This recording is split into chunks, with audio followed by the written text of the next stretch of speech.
Africa Content TV.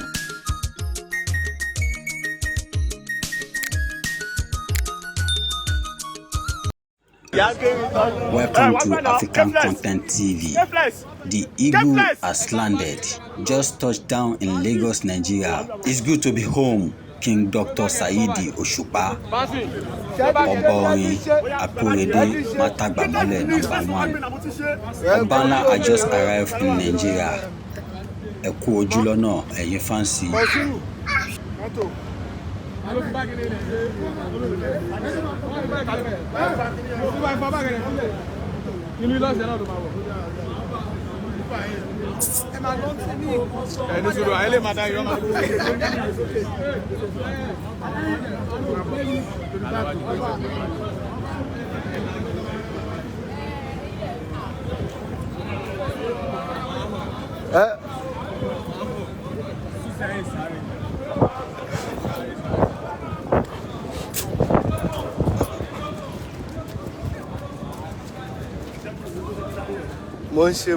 Life, Abi. Oh, yeah.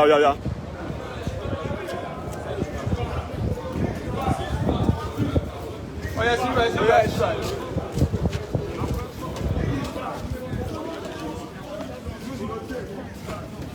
Lido.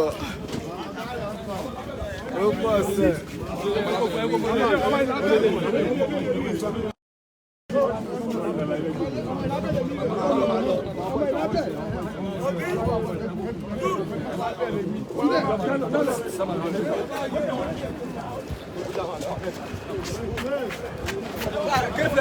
Get flesh.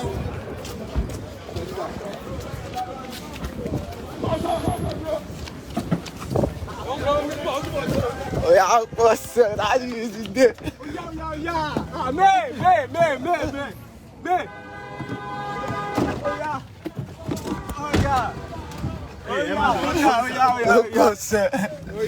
King is back.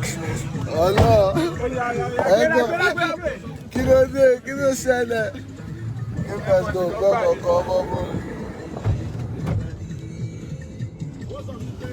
You want life in it? Oh no, more alive. King is back. I gave it to the king is back. The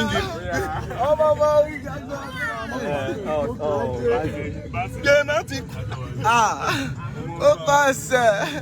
That all over America. All over Kilo Day. Àwọn káwọn kó bọ́ wà lágbo.